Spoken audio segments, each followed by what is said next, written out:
In this video, I will show you how to replace the spring buckle on the adjustable stool leg. The tools you will need are a needle nose pliers and a pair of protective gloves. You may need to replace the spring buckle on your adjustable stool leg if the spring buckle itself has broken.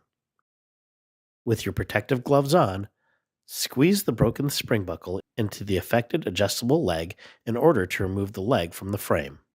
Do this in the same manner as you would to adjust the leg's height.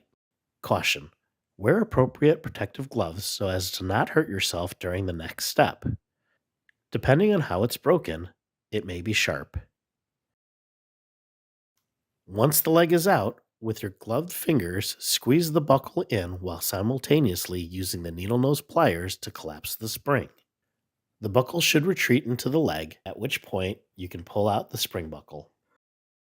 Next, take your new spring buckle and again, using the needle nose pliers, pinch the spring in so it can be inserted back into the leg.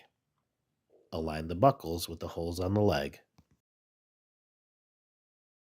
Once the new spring buckle is successfully in the leg, push the buckles in to reinsert the leg of the stool into the frame.